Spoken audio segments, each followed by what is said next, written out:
أعوذ بالله من الشيطان الرجيم. بسم الله الرحمن الرحيم. الحمد لله الذي أنزل على عبده الكتاب ولم يجعل له عوجا قيما لينذر بأسا شديدا من لدنه ويبشر المؤمنين الذين يعملون الصالحات أن لهم أجرا حسنا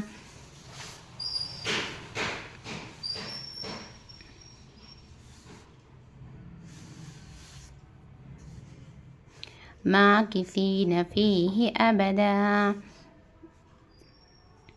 وينذر الذين قالوا اتخذ الله ولدا ما لهم به من علم ولا لآبائهم كبرت كلمة تخرج من أفواههم إن يقولون إلا كذبا فلعلك باقع نفسك على آثارهم إن لم يؤمنوا بهذا الحديث أسفا إنا جعلنا ما على الأرض زينة لها لنبلوهم أيهم أحسن عملا وإنا لجاعلون ما عليها صعيدا جرزا.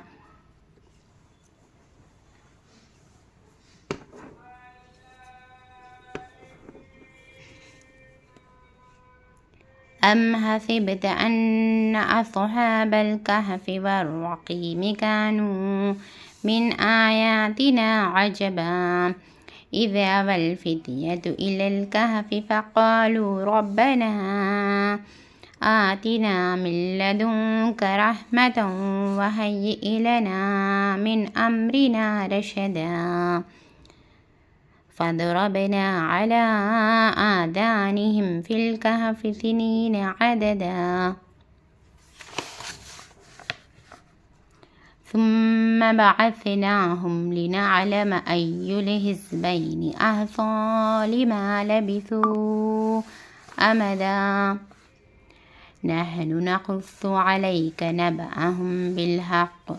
إنهم فتية آمنوا بربهم وزدناهم هدى وربطنا على قلوبهم إذ قاموا فقالوا ربنا رب السماوات والأرض لن ندعو من دونه إلها لقد قلنا إذا شططا هؤلاء قوم اتخذوا من دونه آلهة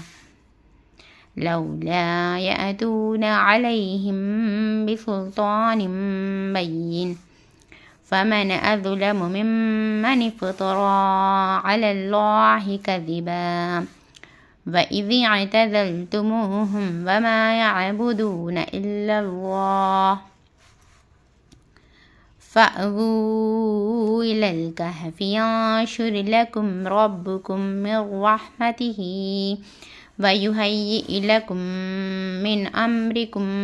مرفقا وترى الشمس إذا طلعت تزاول عن كهفهم ذات اليمين وإذا غربت تقرضهم ذات الشمال وهم في فجوة منه ذلك من آيات الله من يهد الله فهو المهتد ومن يضلل فلا تجد له وليا مرشدا وتحسبهم أيقاظا وهم رقود ونقلبهم ذات اليمين وذات الشمال وكلبهم باسط ذراعيه بالوصيد لو اطلعت عليهم لوليت منهم فرارا ولملئت منهم رعبا.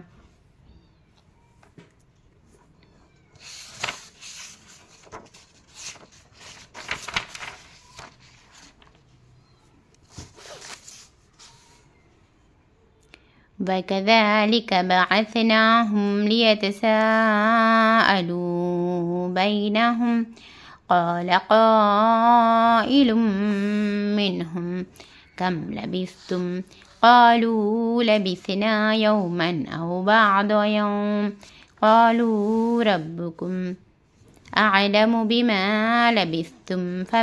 فابعثوا أحدكم بورقكم هذه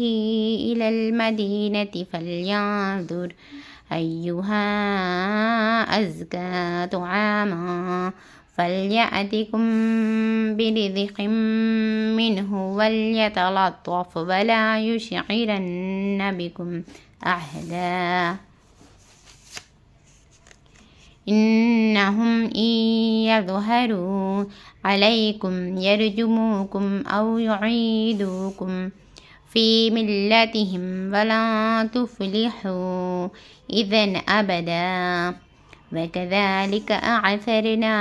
عليهم ليعلموا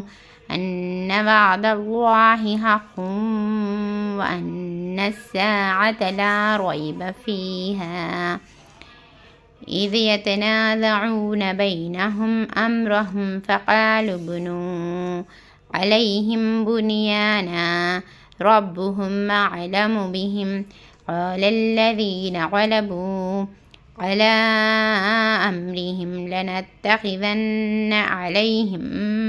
مسجدا سيقولون ثلاثة رابعهم كلبهم ويقولون خمسة سادسهم رجما بالغيب ويقولون سبعة وثامنهم كلبهم قل ربي أعلم بعدتهم ما يعلمهم إلا قليل فلا تمار فيهم إلا مراء ظاهرا ولا تستفت فيهم منهم أحدا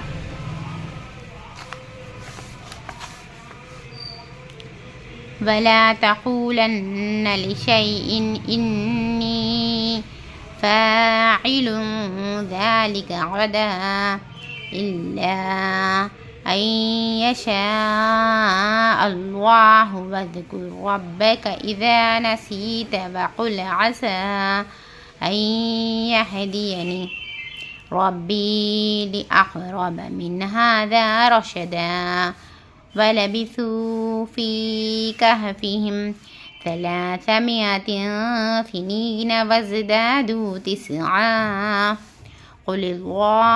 الله أعلم بما لبثوا له غيب السماوات والأرض أبصر به وأسمع ما لهم من دونه من ولي ولا يشرك في حكمه أحدا واتل ما أوحي إليك من كتاب ربك لا مبدل لكلماته ولا تجد من دونه ملتحدا واصبر نفسك مع الذين يدعون ربهم بالغداة والعشي يريدون وجهه ولا تعد عيناك عنهم تريد زينة الحياة الدنيا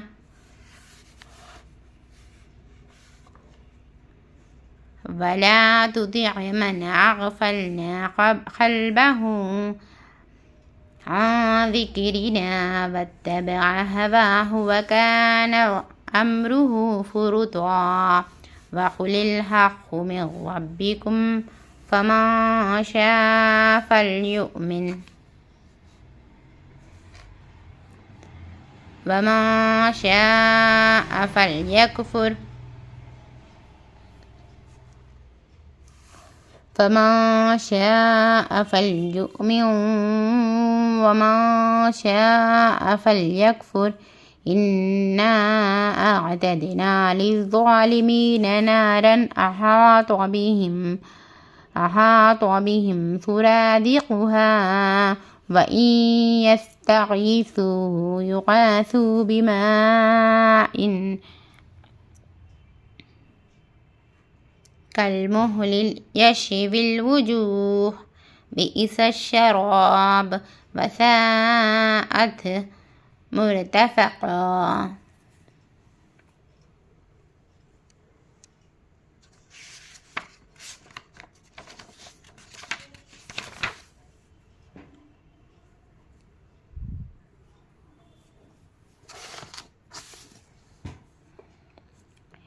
إن الذين آمنوا وعملوا الصالحات إنا لا نضيع أجر من أحسن عملا أولئك لهم جنات عدن تجري من تحتهم الأنهار يحلون فيها من أساور من ذهب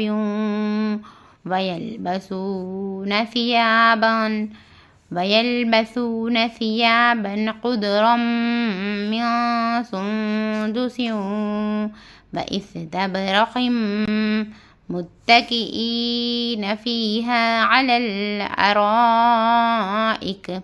نعم الثواب وحسنت مرتفقا واضرب لهم مثل الرجلين جعلنا لأحدهما جنتين من أعناب وحففناهما بنخل وجعلنا بينهما زرعا كلتا الجنتين آتت أكلها ولم تظلم منه شيئا وفجرنا خلالهما نهرا وكان له ثمر فقال لصاحبه وهو يحاوره أنا أكثر منك مالا وأعز نفرا فدخل جنته وهو ظالم لنفسه قال ما أظن أن تبيد هذه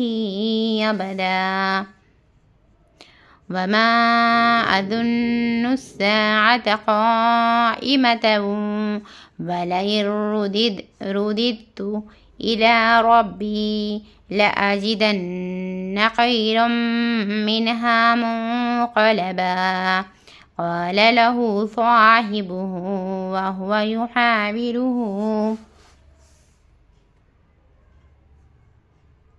أكفرت بالذي خلقك من تراب ثم من نطفة ثم سواك رجلا لكن هو الله ربي ولا أشرك بربي أحدا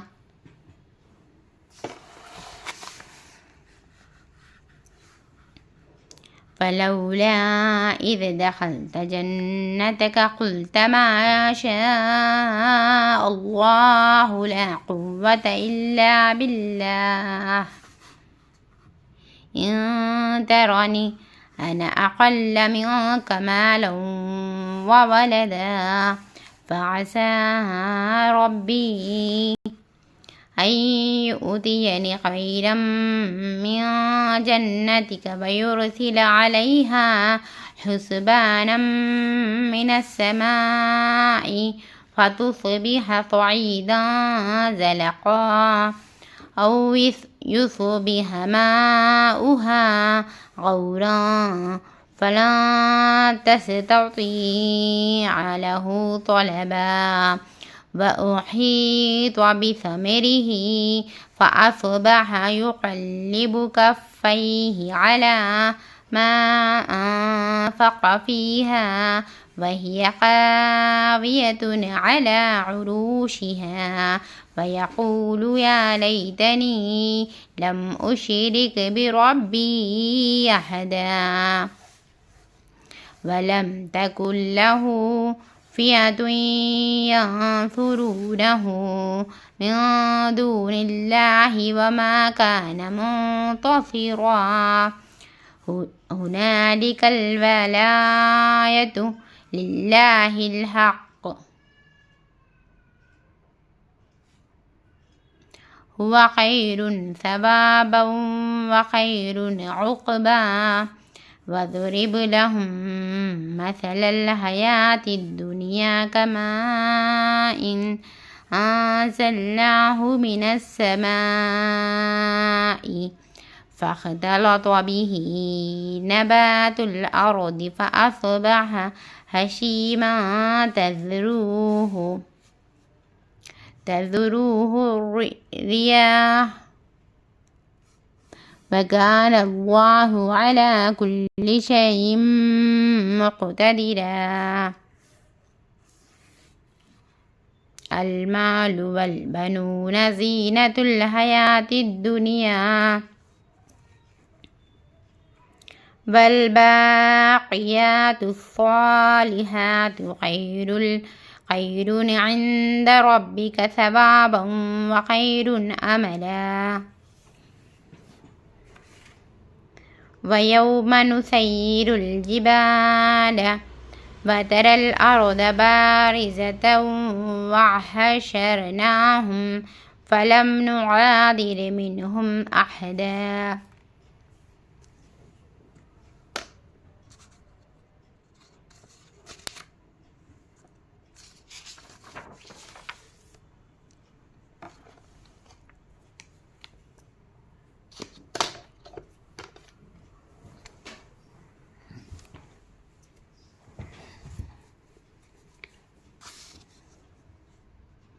وعرضوا على ربك صفا لقد جئتمونا كما خلقناكم أول مرة بل زعمتم أن لن نجعل لكم موعدا ووضع الكتاب فترى المجرمين مشفقين مما فيه ويقولون يا ويلتنا ما لهذا الكتاب لا يغادر صغيرة ولا كبيرة إلا أحصاها ووجدوا ما عملوا حاضرا ولا يظلم ربك أحدا وإذ قلنا للملائكة اسجدوا لآدم فسجدوا إلا إبليس كان من الجن ففسق عن أمر ربه أفتتخذونه وذريته أولياء من دوني وهم لكم عدو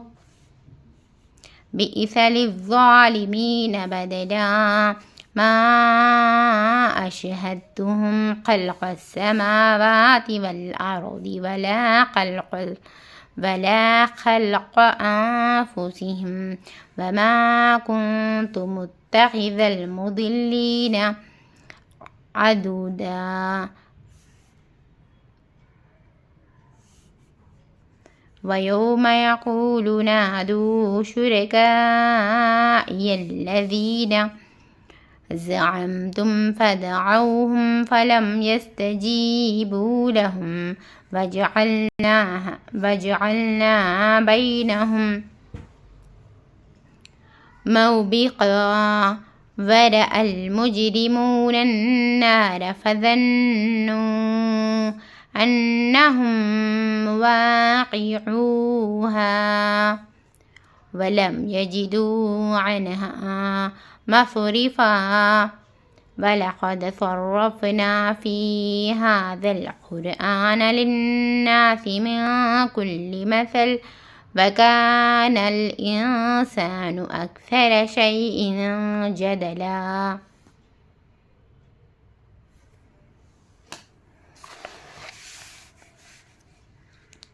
وما منع الناس أن يؤمنوا إذ جاءهم الهدى ويستغفروا ربهم إلا أن تأتيهم سنة الأولين أو يأتيهم العذاب قبلا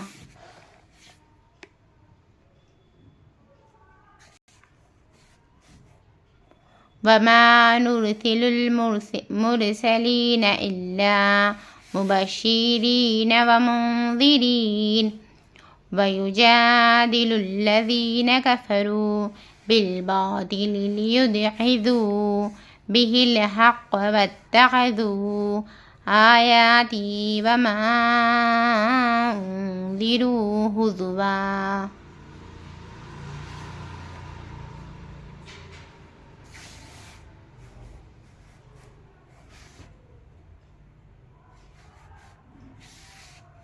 ومن أظلم ممن ذكر بآيات ربه فأعرض عنها ونسي ما قدمت يداه إنا جعلنا على قلوبهم أكنة أن يفقهوه وفي آذانهم وقرا وإن تدعوهم إلى الهدى فلن يهتدوا إذا أبدا وربك الغفور ذو الرحمة لو يؤاخذهم بما كسبوا لعجل لهم العذاب بل لهم موعد لن يجدوا من دونه موئلا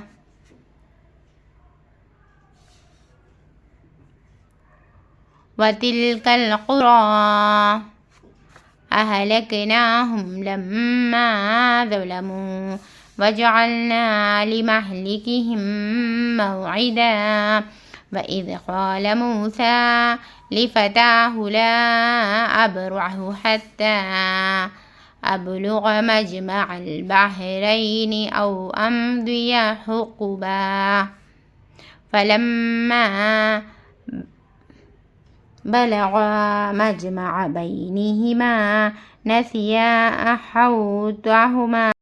فاتخذ سبيله في البحر سربا فلما جاوزا قال لفتاه آتنا غداءنا لقد لقينا من سفرنا هذا نصبا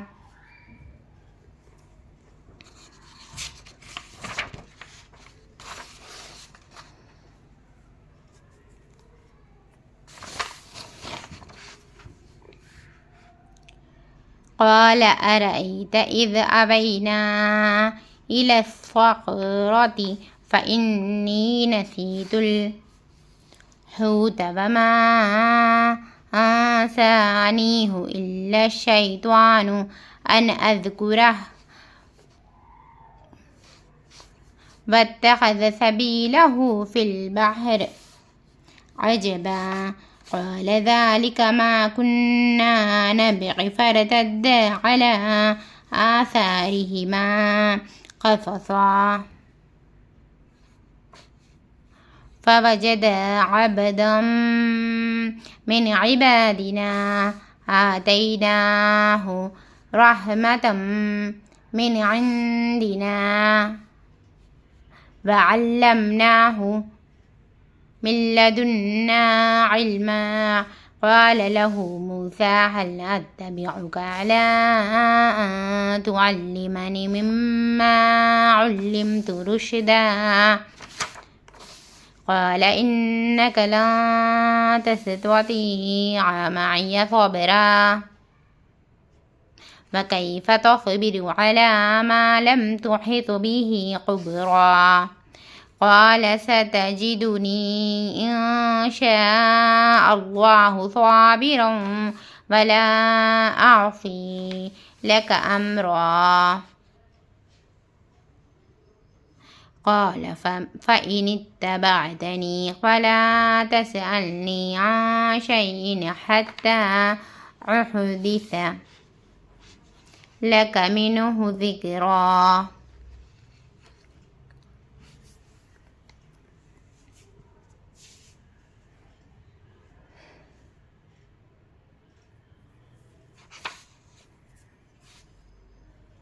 فانطلقا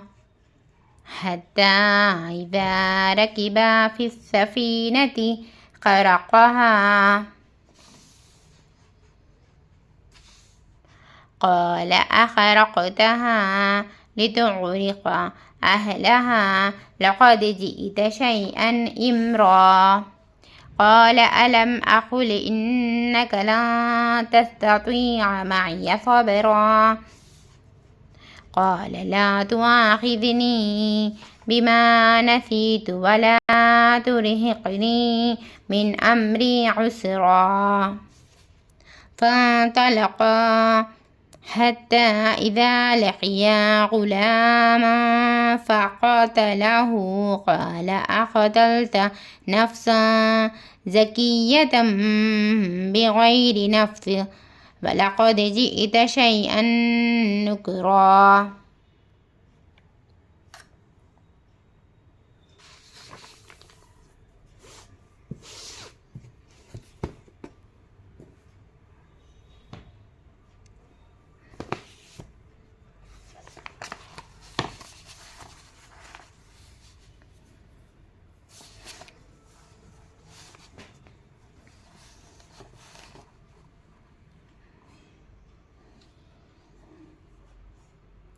قال ألم أقل لك إنك لن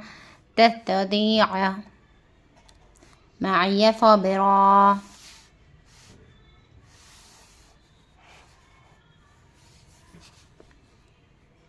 قال إن سألتك عن شيء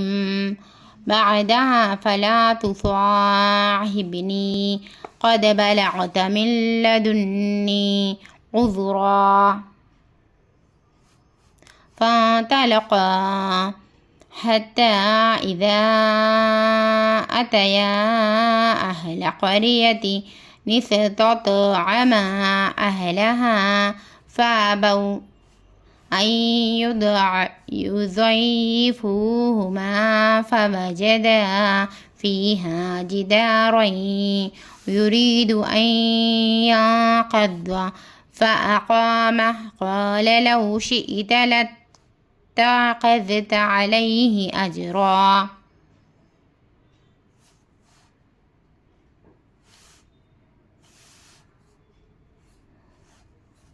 قال هذا فراق يا بني وبينك سأنبئك بتأويل ما لم تستطع عليه صبرا.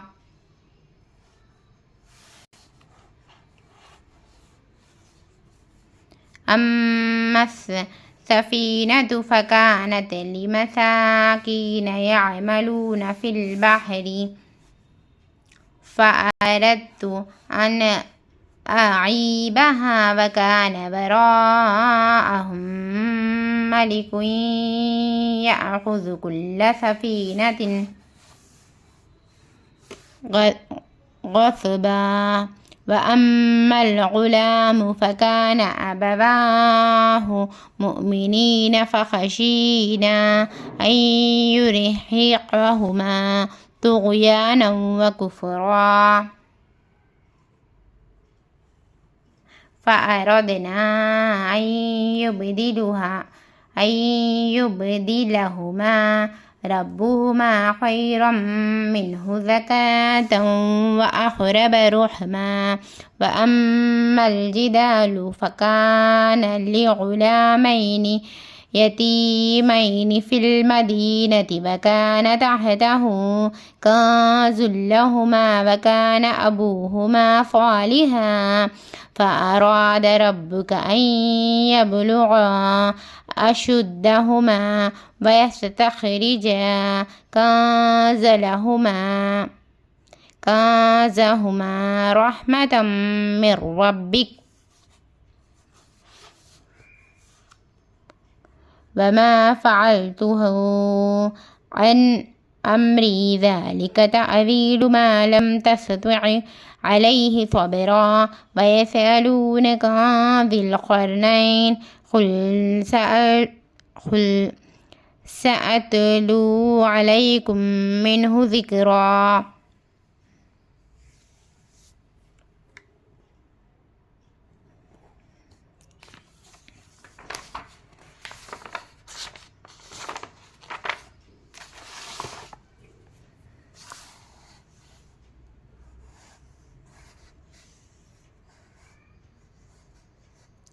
إنا مكنا له في الأرض وآتيناه من كل شيء سببا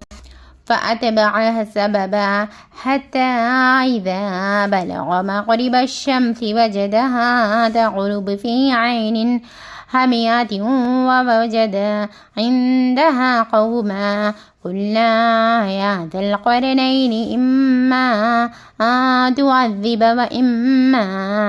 أن تتخذ فيهم حسنا. قال أما من ظلم فسوف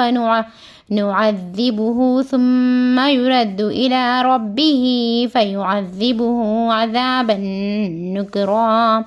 وأما من آمن وعمل صالحا فله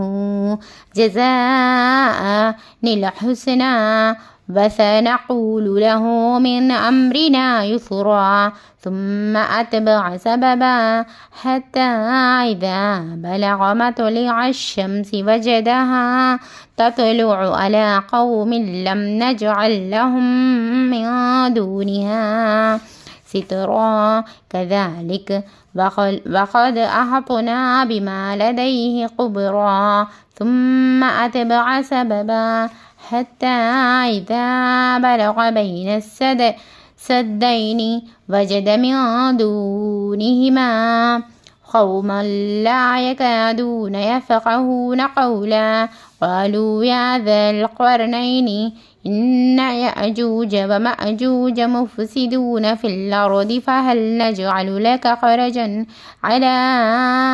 أن تجعل بيننا وبينهم سدا. قال ما مكني فيه ربي خير فأعينوني بقوة أجعل بينكم وبينهم ردما. آتوني زبر الحديد حتى إذا ساوى بين الصدفين قال انفقوا حتى إذا جعله نارا قال آتوني أفرغ عليه قطرا.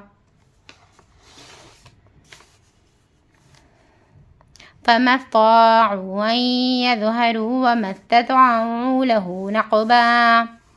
هذا رحمة من ربي فإذا جاء وعد ربي جعله دكا وكان وعد ربي حقا. وتركنا بعدهم يومئذ يموج في بعض ونفخ في الصور فجمعناهم جمعا. وعرضنا جهنم يومئذ للكافرين عرضا للذين كانت أعينهم في عداء عن ذكري وكانوا لا يستطيعون سمعا أفحسب الذين كفروا أن يتخذوا عبادي من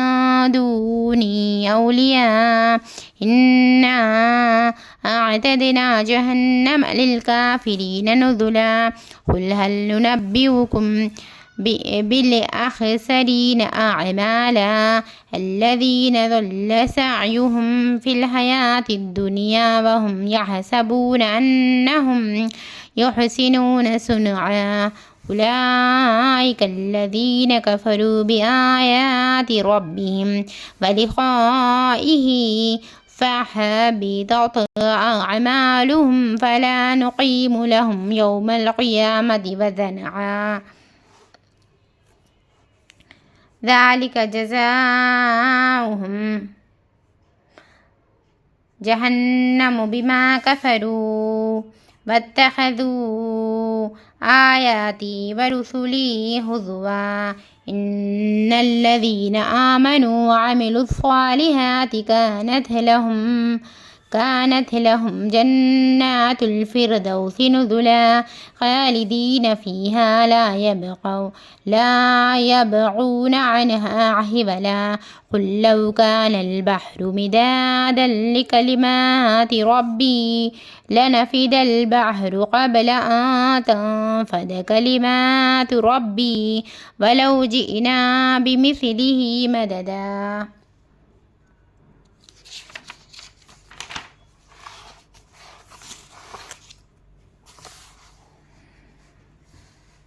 قل إنما أنا بشر مثلكم يوحى إلي أنما إلهكم إله واحد فمن كان يرجو لقاء ربه فليعمل عملا صالحا ولا يشرك بعبادة ربه أحدا. سورہ کہف کمپلیٹ تلاوت کر چکے ہم لوگ. اللہ تعالیٰ ہم تمام لوگوں کا پڑھنے پڑھانے کو قبول فرمائے. اللہ تعالیٰ جو بھی غلطی ہوئے سو اللہ تعالیٰ ہمیں معاف فرمائے, ہمارے گناہوں کو اللہ تعالیٰ معاف فرمائے. اس سورہ کہف کو جمعے کے دن پڑھنے کے وجہ سے آئندہ آنے والے جمعے تک اللہ تعالیٰ اپنے زندگی میں رحمت نازل فرماتے اور اپنے گھر سے لے کر خانہ کعبہ تک نور عطا فرماتے. اور اس کی ایک فضیلت یہ ہے کہ جو بھی شخص سورہ کہف کے پہلے کے یا آخر کے 10 آیتوں کو حفظ کر لیتا, یاد کر لیتے, تو دجال کے فتنے سے محفوظ ہو جاتا وہ شخص. اللہ تعالیٰ ہم تمام لوگوں کے زندگی میں قرآن شریف کو پڑھ کر اور سمجھ کر اور اس پر عمل کرنے کی توفیق عطا فرمائے. سورہ کہف کو جمعے کے دن پڑھتے رہیے, جس کی وجہ سے اپنی زندگی میں نور رہتی ہمیشہ. ہمیں کسی بھی دن ناغہ نہیں کریے. جمعے کے دن سورہ کہف کا پڑھنا بہت بہت فضیلت ہے. سورہ کہف کو جمعے کے دن پڑھنے سے اللہ تعالیٰ ہم تمام لوگوں کو نیک بنائیے, کامیاب بنائیے, ہمارے اوپر رحمت کے دروازے کھول دے. اللہم افتح لی ابواب رحمتک, اللہم افتح لی ابواب رحمتک, اللہم افتح لی ابواب رحمتک. اے اللہ ہمارے اوپر رحمت کے دروازے کھول دے. رسول صلی اللہ علیہ وسلم نے بھلائی کے لیے جو بھی دعائیں مانگے اللہ اسے ہمارے حق میں قبول فرماؤ, اور جن جن برائیوں سے انہوں نے پناہ چاہے اس سے ہمیں محفوظ فرماؤ پروردگار. اے اللہ ہمارے اوپر رحمت کے دروازے کھول دے. اللہ ہمارے ہر جائز مقاصد کو پوری فرما دے. اللہ صحت اور عافیت والی زندگی عطا فرما. اے اللہ ایمان کی حالت میں زندگی اور ایمان کی حالت میں موت عطا فرما پروردگار. ربنا آتنا فی الدنیا حسنۃ وفی الآخرۃ حسنۃ وقنا عذاب النار. اے اللہ تمام مسلمانوں کی حفاظت فرما, دنیا میں جہیں بھی ہوں تمام مومن مومنات کی حفاظت فرما پروردگار. اے اللہ ہمیں نیک بناؤ, کامیاب بناؤ. اے اللہ ہمیں ذکر کرنے والی زبان عطا فرما, شکر کرنے والا دل نصیب فرما, تیرے راہ پر خرچ کرنے والے ہاتھ نصیب فرما, تیرے راہ پر چلنے والے پیر نصیب فرما، تیری یاد میں رونے والے آنکھ نصیب فرما، عائشہ رضی اللہ تعالیٰ عنہ جیسے علم کا ولولہ عطا فرما، فاطمہ رضی اللہ تعالیٰ عنہ جیسے پردے کی پابندی نصیب فرما پروردگار۔ اے اللہ ہمارے اولادوں کو نیک اخلاق والے اچھے اولاد بنا دے پروردگار، ہمارے زندگیوں میں برکت اور رحمت نازل فرما، سکون اور عافیت کی زندگی نصیب فرما۔ اے اللہ جو بھی بیمار ہے تندرست عطا فرما اللہ۔ اے اللہ تمام لوگوں کے، اے اللہ جو بھی ہمارے لائف اسٹریم میں جڑے پروردگار، ہم ان تمام لوگوں کے، میرے اور ہم تمام لوگوں کے ہر جائز مقاصد کو پوری فرما دے پروردگار، ہمارے تمام گناہوں کو بخش کر ہمیں اعلیٰ مقام عطا فرما اللہ، دنیا میں بھی اور آخرت میں بھی اللہ ہمیں جنت الفردوس میں داخل فرما، آمین یا رب العالمین۔ السلام علیکم ورحمۃ اللہ وبرکاتہ۔ دعائیں میں اپنی سسٹر نسرین کو بھی ضرور یاد کریے۔ میری بھی دعا ہے کہ اللہ تعالیٰ مجھے اور آپ تمام لوگوں کی زندگیوں میں رحمتیں و خوشیاں نازل کرے، آمین یا رب العالمین۔ السلام علیکم ورحمۃ اللہ وبرکاتہ۔ اللہ حافظ۔